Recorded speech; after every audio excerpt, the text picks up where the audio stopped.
Can you give us an example? Because I'm sure you have many of like your past involvements from the television side of creating, things like the BCS or anything. Can you remember a relationship or a moment that was profound, not only on the sport but on you?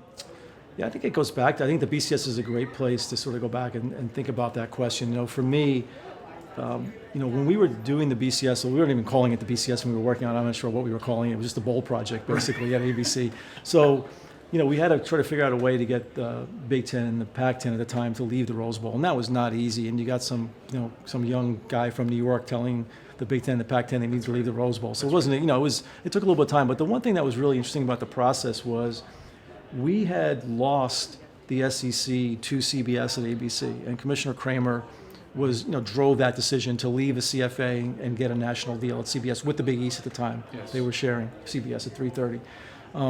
But despite that, we knew that we had some momentum with the Pac-10 and the Big Ten on the BCS, like considering actually leaving the Rose Bowl. And so internally, we're trying to figure out, okay, who's going to drive it for the remaining conferences that aren't the Big Ten, Pac-10? And we just felt that Commissioner Kramer, that Roy was the best person to do it. Interesting. And that was maybe counterintuitive because we had a very painful split. It hurt to lose the SEC to CBS. But within a matter of months, we were right back with him in Atlanta saying, hey, Roy, we have this thing. We actually have the Big Ten, the Pac-10, and the Rose Bowl considering something different. We need your help. What do you think of this? And maybe if it was about personalities and other things, you would have not reached out to Roy, you would have gone somewhere else. But we knew that the SEC was the most important place to start with everybody else. And we knew that Roy, was always thinking about the big picture. I just knew him well enough, and my boss did, that he was going to be about what was best. And so we started with Roy, which probably surprised a lot of people given what had just happened. So I think the valuable lesson is you learn at a young age that when you're making deals, it's not personal. People are charged, they have responsibilities, they do what's best for those organizations. You may lose here, but in a short amount of time, we were right back in front of him doing the biggest deal in college football postseason. He was the main guy driving it with me. It was amazing. And we had a great friendship through all of it. And I like when something like that happens. Totally. It's just totally rewarding and it's unexpected, but at the same time, it just shows you that, the power of a good idea and not being bold enough to push it and just go to the people that can help you regardless, right? It's fascinating to hear that story because, to me, it's so, I say this all the time, there's nothing new under the sun, right?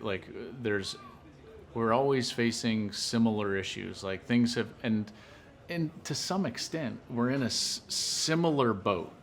Not specific to the Pac-10 and the Big Ten having to leave the Rose Bowl, but now all of a sudden there is a strain between bowls and what a postseason could look like, right? I mean, that's just the long and the short of it. Everyone knows that. Everyone knows it. There is a strain right now between what is the postseason and what is the relationship with bowl partners. Mm-hmm. Is that something that you've thought a lot about, or is that something that do you think is going to be ironed out down the road? I think our coaches, administrators would tell you that the bowls are still incredibly important in the ecosystem, and we should be doing things to try to make sure that system is preserved around this expanded playoff. It doesn't mean it won't be different. It doesn't mean it might look slightly different. But at the end of the day, I think there's enough opportunities, enough good football teams, and there's enough interest where people still want to watch at that time of year. So I think those things will drive it. It has evolved a lot over the years. Whether there are other conference tie-ins and how you create matchups around it and, who survives going forward and how many, time will tell, all of that. But there's real interest, I can tell you from the Big Ten's perspective, to support that system as hard as we can and to make them successful. Because, look, it's done by volunteers in these markets. It's not an easy undertaking. People give up their time to provide opportunities to student athletes. It's a pretty remarkable thing what happens, and you've experienced it. Like when you see how much pride there is when you go to a game, regardless of how big the game actually is in terms of its profile. It takes a lot of work, and there's a lot of dedicated people. So there's great value in that, and you'd hate to lose that. Not only the reward for the players, but also the development of the program, with the extra practices. There's so much that I love about the bowl system, and yet I know, at least deep in my heart, and I'm not saying that you have to answer this. This is just my opinion. Mm-hmm. I don't think the bowls can live in the playoff. Not in any real way. And the reason I feel that way is because in order to protect the regular season, which I think is really important in college football is we have to incentivize the best teams to continue to play hard throughout the end of the regular season, which means buys and home games. And bringing some of that postseason, the expanded playoff to campus, I think is really vital moving forward. Now, I don't know if that's going to happen or not. You don't have to tell me it is or it isn't, but that's where the strain comes in. What happens to those bowls that maybe don't fall in there? So that's something that I'm very interested in. Yeah, the one point I'll pick up on there is just the importance of the regular season. I think, one of the great things about the BCS, and it was probably unintended, it really made these regular season matchups do or die, because you were just funneling down to 2 teams in the BCS era that had a chance to play for the national championship. Even with the 4, it's still really difficult. Like every loss, and that creates just so much interest in the regular season. You have matchups that could happen early in the season, whether they're non-conference games, late in the season matchups. Can you get in with 2? Can you get in with 1? Do you have to go undefeated? Yeah.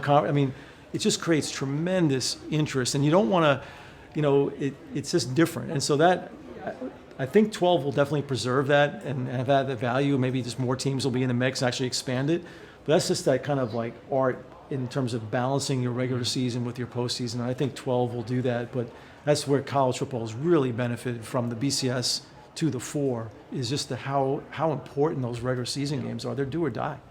And maintaining that for the top end, while also, because we did this whole on the show, and all of our listeners will know this.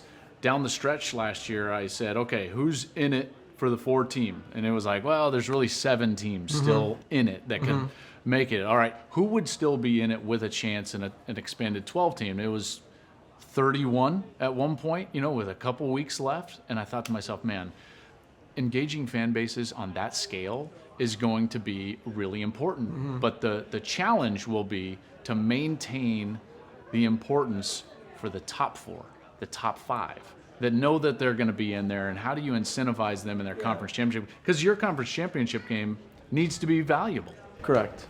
Yeah, you're playing, in the format with 12, you're theoretically playing for a bye if you win the conference championship, and then, getting in whether you, where you fit, whether you win, whether you're the loser of that game, and how you perform. So you're right. I think that's the key thing, is that creating like tiers of incentive. Sure. Right? That's when a postseason format works really well, when you reward certain performance. So that if you do X, you get this benefit, right? And then if you're just below that, this is what you get, right? And then the last guys are all fighting to get in, right? And they're just happy to be in and having a chance to compete. So that's like a perfect playoff system when you were able to accomplish all of that, right? You create tiered incentives. People fight through the regular season. They know what the prize is. They're fighting really hard. They got to win a Big Ten championship, number 1. That's really important to us, playing hard for the Big Ten championship. And then from there, that unlocks what you can do and giving you some advantage in the college football playoff system. And I've told all of you at home, if you attach that home game to it, you can see I'm lobbying here right in front of you.